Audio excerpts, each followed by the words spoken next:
Shadows on the white snow. The wind knifed through the Colorado night, rattling the windows of Ethan Brandt's mountain home. Outside, snowflakes pirouetted under the porch light, blanketing the world in hush and white. Inside, the air was tense despite the glow of the fireplace and the faint scent of cedar logs.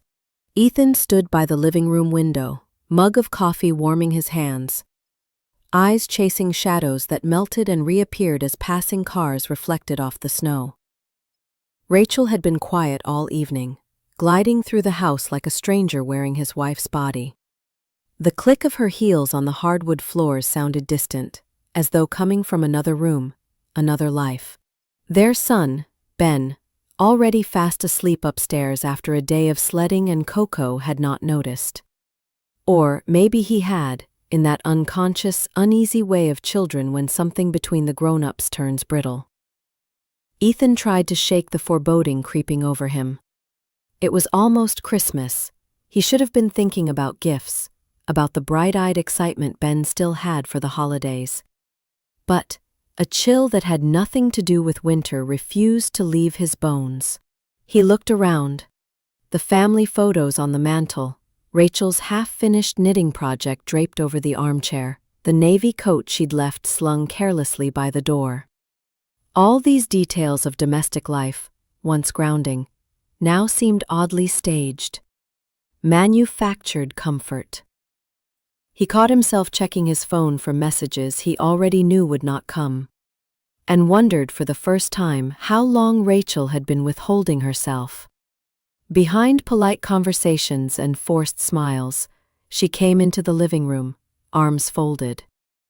Face pinched with the strain she no longer bothered to hide. "You staying up late again?" she asked, not quite meeting his eyes. "Just thinking." Ethan sipped his coffee, listening for the tremor in his own voice. "Long day, can't seem to sleep." Rachel lingered by the door, gaze flicking to the snow swirling beyond the window. "Don't stay up too late. You know the roads are bad." It was a strange thing to say. He wasn't driving anywhere, but Ethan nodded. He watched her turn and disappear down the hallway. In that small absence, the house felt cavernous, every tick of muttering about errands in town. Groceries, dry cleaning, something about the holidays. She hadn't asked if Ethan needed anything. It stung more than he cared to admit. By dusk, with Ben nestled in front of a cartoon, Ethan wandered the quiet house. Old habits, the happy routines of 10 years together, felt foreign now. He paused near Rachel's side of their bedroom, noticing a faint, sharp scent of unfamiliar cologne. Frowning, he opened her dresser drawer and found her phone tucked between sweaters, screen glowing with a missed call from a number he didn't recognize. She'd never been secretive about calls before. Downstairs, Ethan tried to shake off the feeling, telling himself not to invent phantoms. He remembered his mother's words, "Don't go borrowing trouble, son." But that night, well after midnight, Ethan was roused by a whisper. It was Rachel's voice, tinny but clear, wafting from the kitchen. Careful not to wake Ben, childhood monsters lurking in the hallway, Ethan crept down the staircase, avoiding that one loose board that always squeaked. He stopped just short of the kitchen archway. "He suspects something. I can see it." Rachel's voice trembled, hushed but sharp. A low murmur followed, impossible to make out. "I know, but I can't just leave now," she hissed. "Not until—" A pause, then the sound of the refrigerator door opening. Ethan slipped back up the stairs before she could see him, heart hammering so hard it drowned out the howling wind outside. He clenched his fists to keep them from shaking. In their bedroom, Rachel lay with her back to him, the blue glow of her phone under the blanket, shoulders tight as coiled rope. Sleep was impossible. Instead, he lay awake, staring at shadows on the ceiling, his mind racing with fragments. The strange phone call, the unfamiliar scent, the clipped, nervous tone in Rachel's words. They stacked up in his mind like footprints in fresh snow, small, almost invisible, but leading somewhere he didn't want to go. By dawn, Ethan had made up his mind. He wouldn't confront her. Not yet. He needed answers, not accusations. He stared loyal, almost to a fault, and he'd been Ethan's best friend since college in Boulder, through lean years and good, weddings and funerals, small-town poker games and bar fights that seemed important at the time. Still, Ethan noticed, like a fly on the edge of the glass, that Mason had been dropping by more often lately, sometimes when Ethan wasn't home. When he'd asked about it, Rachel shrugged it off. "He brought over soup when Ben had the flu," she said. "He's just being kind." But now, watching Mason bounce up the steps with a 12-pack and 2 greasy bags of takeout, Ethan wondered how much kindness he was supposed to accept without suspicion. Mason barely wiped his boots before thundering into the kitchen, chatting as if Ethan's silence were just winter static. "Hey, Rachel!" Mason called out. "Pizza and wings, extra spicy, like you." He stopped himself, glancing at Ethan, then grinned. "Like you ordered." Ethan forced a smile, setting the shovel aside. "Long day?" he asked, masking the tremor in his voice. Mason stretched out in a kitchen chair, acting for all the world like he owned the place. "You wouldn't believe it. Trucks skidding all over I-70. I'm telling you, winter's never been this wild." He turned to Ethan, eyes twinkling. "You surviving out here?" They ate together at Ethan's urging, with Ben now bounding in for slices. Rachel hovered, pouring beers, her laughter a little too bright as Mason told old stories, each punchline punching harder than Ethan remembered. For a while, Ethan tried to pretend things hadn't changed. But he saw the way Rachel's eyes lingered on Mason when she thought Ethan wasn't looking. How Mason's hand brushed hers a little too long when he handed her a napkin. The private smiles they sometimes shared. After dinner, Mason insisted on helping with the dishes, a task he usually avoided. In the soft clatter and hiss of water, Ethan caught fragments of their low conversation, too muffled to make out. Ben's laughter from the living room was a jarring contrast. Later, when Mason finally left, the taillights disappearing into the swirling snow. Kicking his feet under the table, Ethan searched for something, anything, to say. The ordinary rituals of their life together now felt stage-managed, every gesture stiff and rehearsed.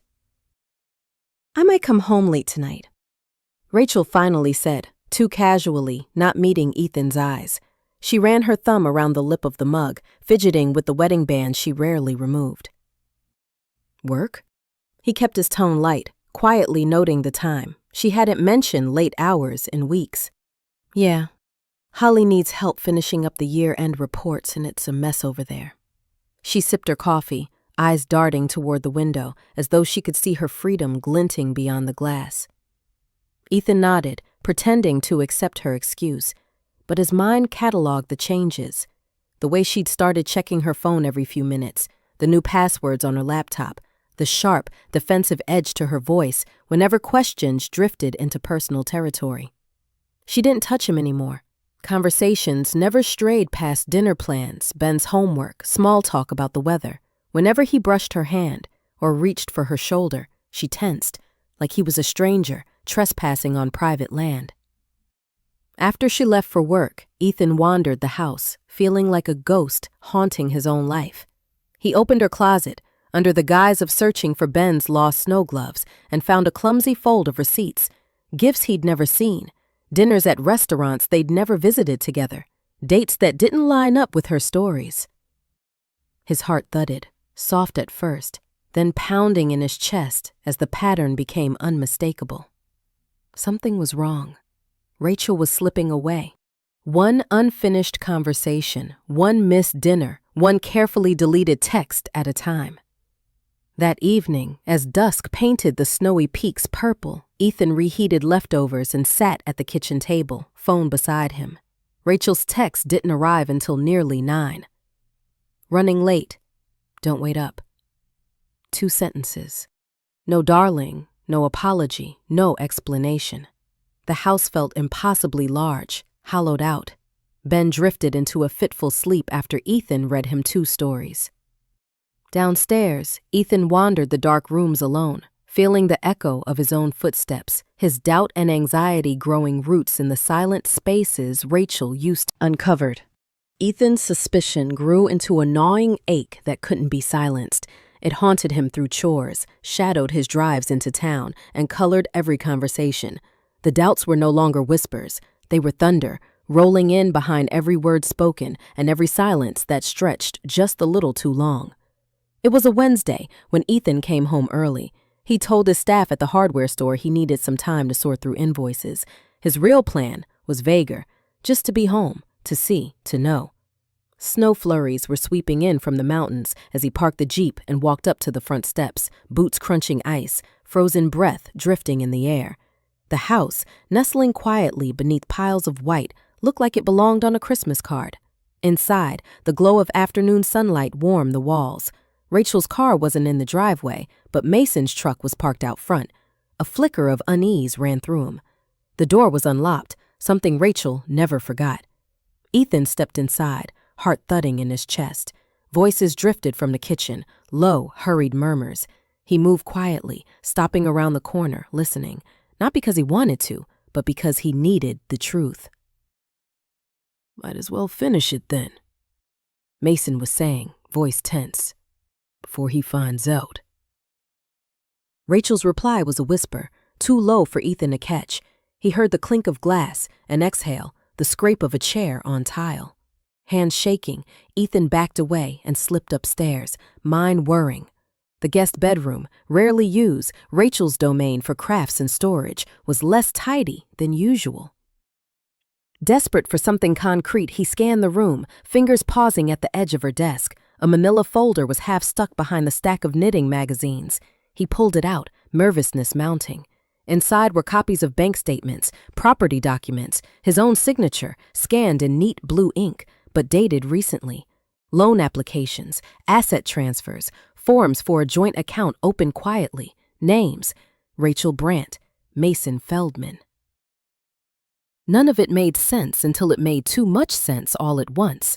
Shock chilled Ethan to the bone, sharper than any Colorado wind. Documents told a story. Rachel was moving money, shifting their assets, planning for something that would cut Ethan out completely. Mason's name appeared only family as if nothing had changed. But behind his eyes, something colder than Colorado snow settled in. A determination, hard and precise. If Rachel and Mason had a plan, so would he. But his plan would be smarter.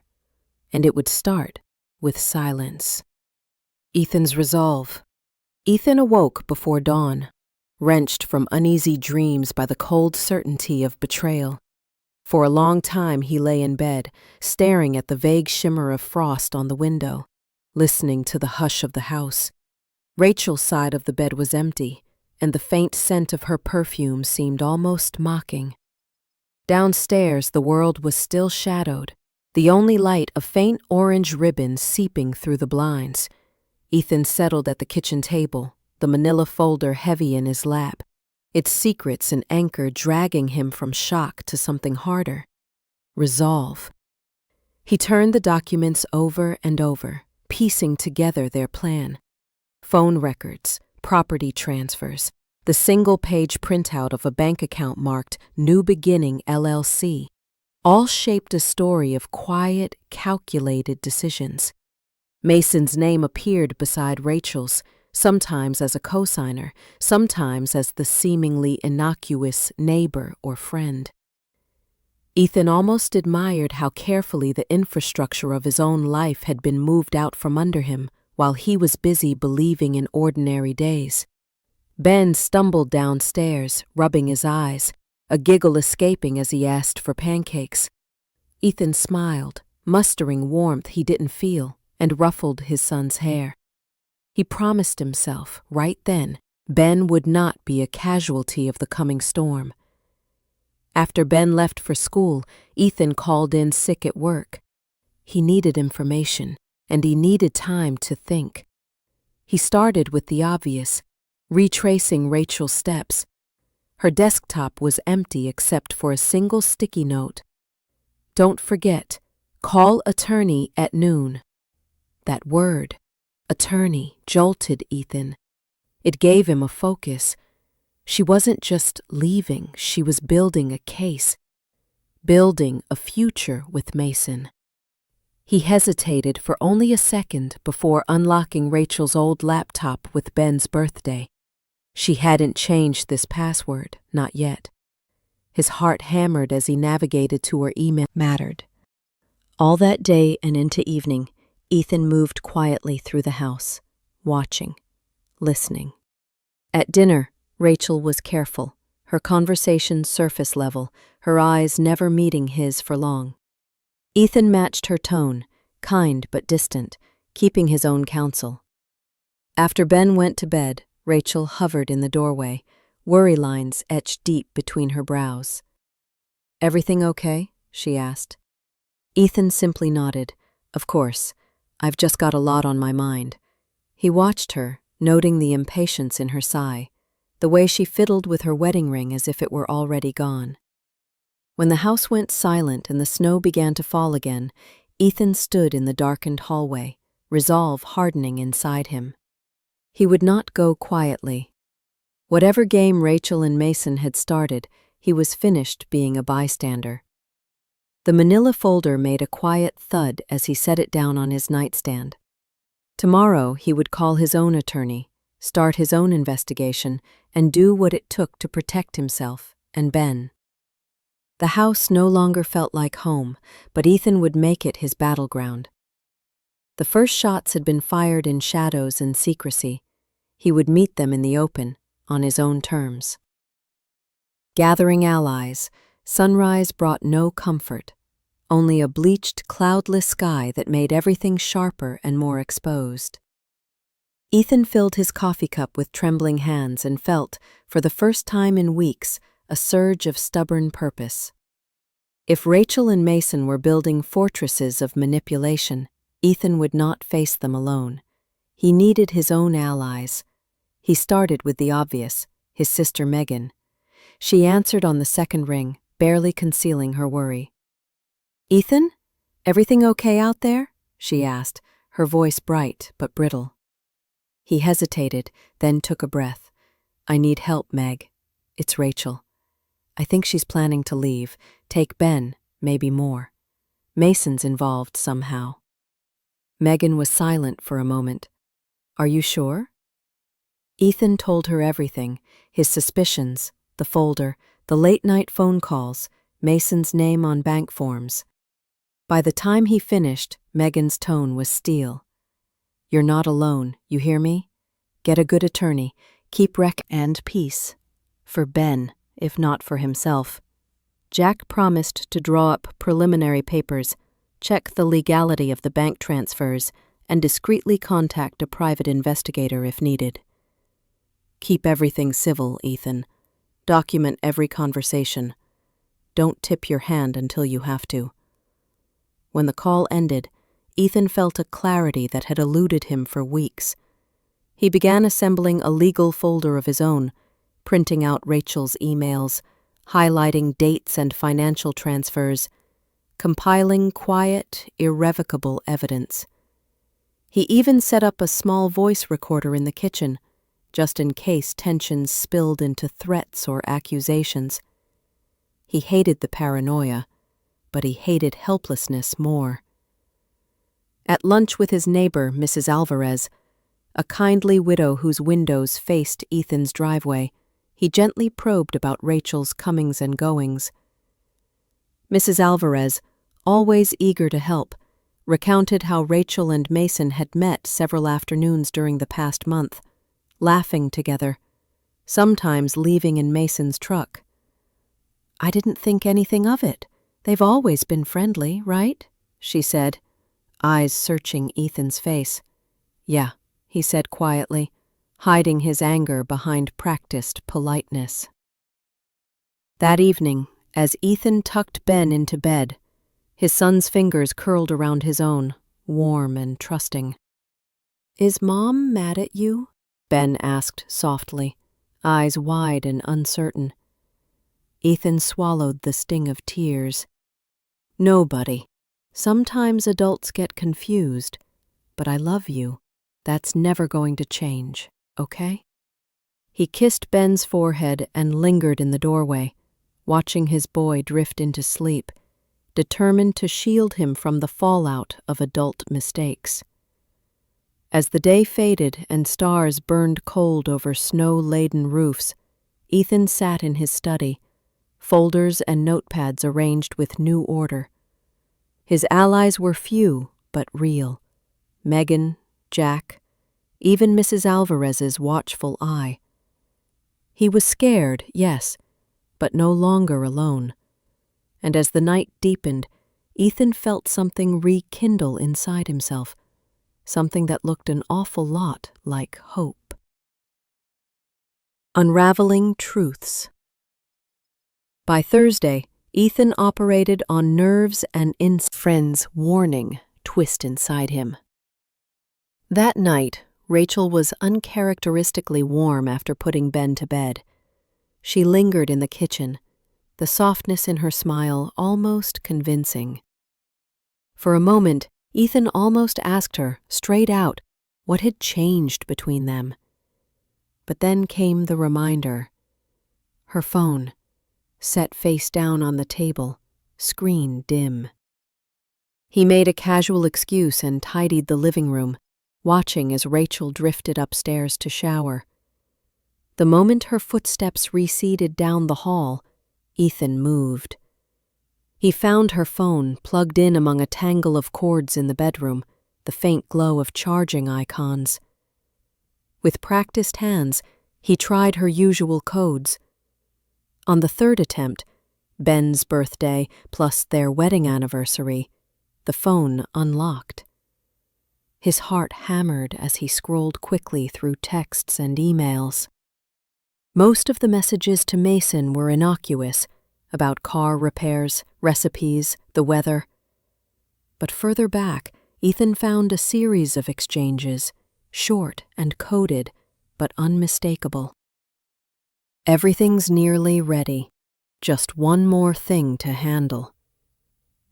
No worries, he won't see this coming. Tuesday, after the meeting, be ready. Screenshots joined the growing folder of evidence. Ethan set the phone carefully back in place, washing his hands in the bathroom to hide his nerves. When Rachel came in, she smiled in that distant way, brushing her hair in small, tense strokes. He lay awake long after Rachel's breathing had softened, the words from Mason echoing in his mind. He won't see this coming. But Ethan did see it coming now. Every ugly possibility.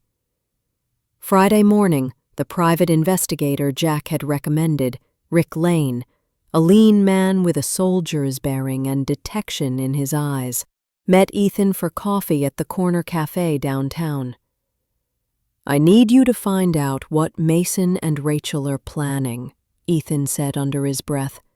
"Where they go, who they talk to. Anything weird, beyond this. Whatever this is."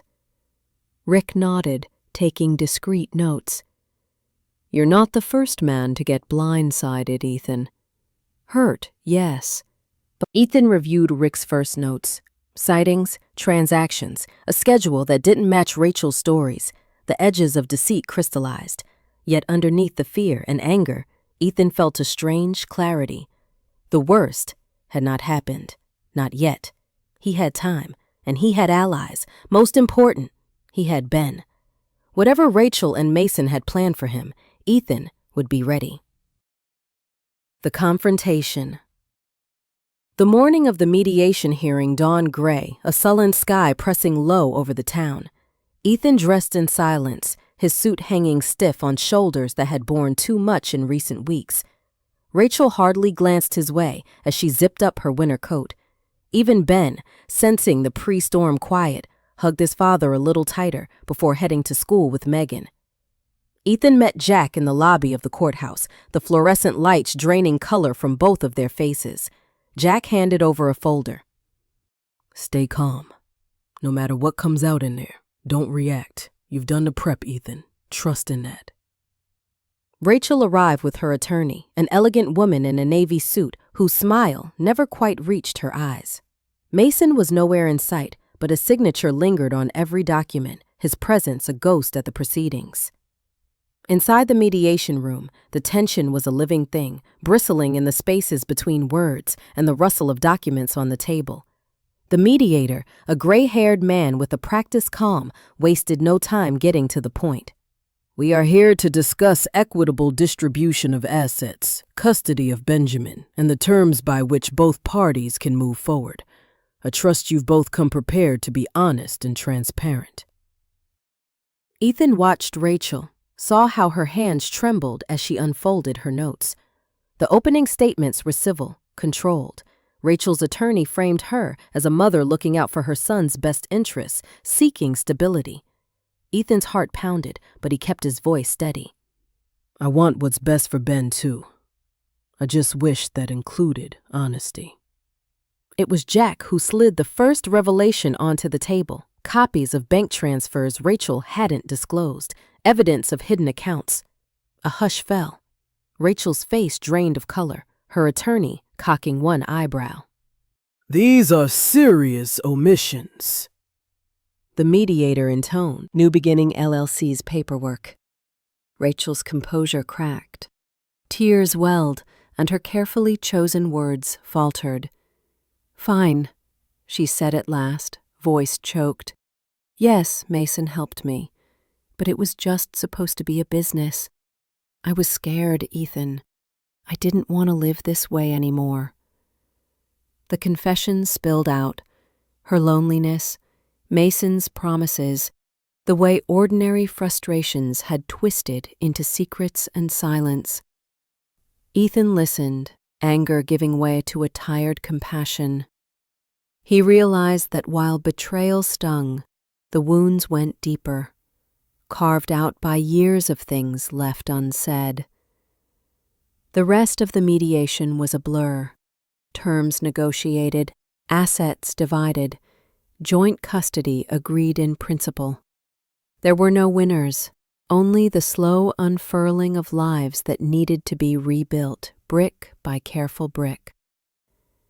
Leaving the courthouse, Ethan let the winter air sting his cheeks. He found Rachel waiting alone by the parking lot, coat pulled tight. "I'm sorry," she said, voice small. "I know," Ethan replied softly. They stood in silence, the gulf between them wide as the snowy fields. And yet, as the wind rattled through the bare trees, Ethan felt lighter, scathed but standing, bruised but whole. He thought of Ben, of Megan, of the home he had fought for. And as he turned toward his car, Ethan knew this ending was also a beginning. Painful, yes. Uncertain, always, but bound by hope all the same. A new foundation. The first morning after the mediation, Ethan woke alone, not just to an empty side of the bed, but to a silence that felt somehow clean. There was no Rachel humming softly in the kitchen, no low voices drifting from behind closed doors. But as light crept through the curtains, he realized the quiet wasn't emptiness. It was possibility. He took his coffee out to the porch, wrapping cold hands around the mug as he watched the shadowed yard turn gold under the rising sun. The snow sparkled untouched, except for the uneven tracks Ben had left building yesterday's fort. Mid-morning, Ethan was at the hardware store, sorting through receipts and making small talk with regulars. Everyone knew, of course, small towns traded gossip the way other places traded mail. But instead of pity, he mostly found neighborly warmth, gentle curiosity, even a few stories of their own rocky roads. Megan showed up with coffee and a shopping list, her embrace fierce and quick. "You good?" she asked, studying him. He nodded. "Better than I expected. It feels real, you know." "Reality's a good place to start," she replied, a wry smile tugging her lips. They spent the lunch hour at her kitchen table, marking off lists for the custody schedule, plotting weekends and holidays. There were things Ethan didn't know: how to braid hair, how to pack for a field trip, what to say when Ben missed his mom. But with each minor anxiety, Megan had a trick, a memory, an answer. When Ben came home, they painted the fort in bold, clashing colors: blue, red, lime green, until their gloves were streaked and their laughter echoed across the yard.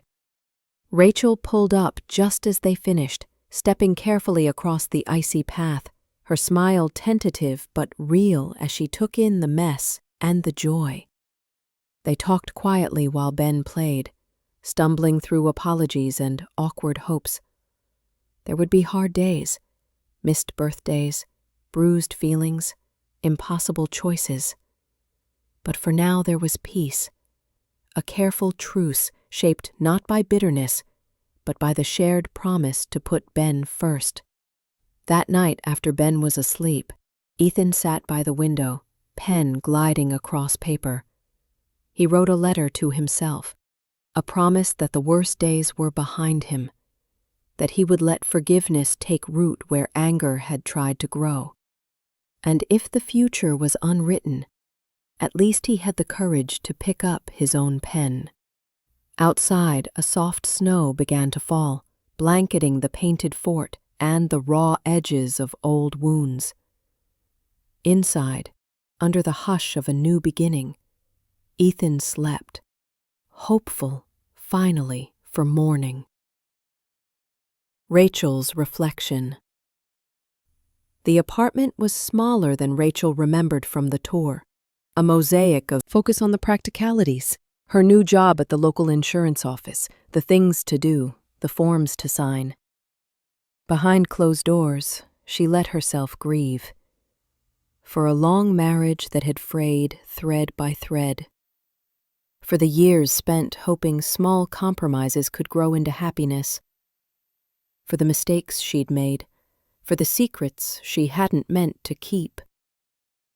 Last week's mediation replayed in her mind, a churn of anger and relief. She had hated the accusations, the evidence laid bare. But a strange calm had followed the storm. No more lies, no more locked doors. Just the steady march of consequences. Mason had called once. She let it ring, then blocked his number. She wasn't sure what he had meant to her after all these months. An escape hatch, maybe, or simply someone who listened. The real reckoning now was with herself.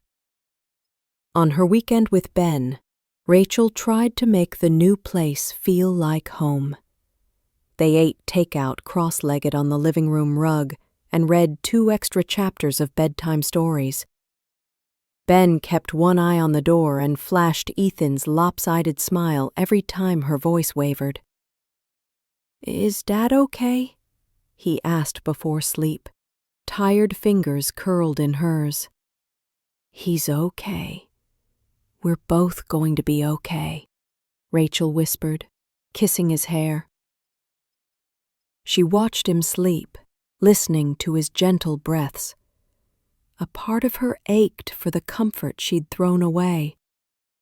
But another part felt a cautious kind of freedom. Space to grow, to fail, to rebuild. She made lists for the next week. Window curtains, a Saturday at the park, maybe a goldfish. Late that night, alone again, Rachel stood by her apartment window, gazing out at the falling snow. The world looked soft, unfamiliar, strangely possible. For the first time in years, she closed her eyes and let herself hope. Not for what she had lost, but for what she might someday become. And 2 weeks passed before Ben stopped packing his bag with extra pajamas, just in case. At first, each handoff between homes. The weeks crawled toward the night of the show. Practice became a nightly backdrop, Ethan helping Ben with scales, Rachel sitting beside him for old favorites, clapping out rhythms on her knees. They texted updates, how Ben's hands shook at first, how he grinned wide after nailing Twinkle Twinkle, how he insisted on wearing his lucky red sneakers. On the night of the performance, the school gym buzzed with energy, the smell of popcorn and crayons drifting over the crowd. Ethan spotted Rachel 3 rows ahead, saving him a seat. When he sat beside her, Ben's face lit up from the stage, a small wave fluttering in his lap. When Ben's name was called, the air seemed to hold its breath. He climbed onto the bench, legs swinging. For a heartbeat, his fingers hovered uncertainly. Then he began, simple notes, a tune they both recognized. Mistakes happened, a missed key, a slow stumble, but Ben's determination kept the song moving forward. Rachel squeezed Ethan's hand, just briefly, as applause filled the room. They both saw it then. Ben's pride in himself, standing a little taller, waving at both sides of his divided world. Afterward, they surrounded Ben with hugs and praise, the moment warming the cool air outside. "You were brave up there," Ethan whispered, ruffling his son's hair. Rachel smiled, eyes shining. "We're so proud of you, Ben. So very proud." Driving home, Ben fell asleep in the back seat, clutching his tiny participation ribbon. Ethan glanced at Rachel, her profile soft in the streetlights. "We're figuring this out," she murmured, half to herself. He nodded. One step at a time, and for the first time, they left the evening believing that maybe, just maybe, a new family rhythm could emerge from the fragments. Something different, imperfect and mended, but strong enough to carry them all forward.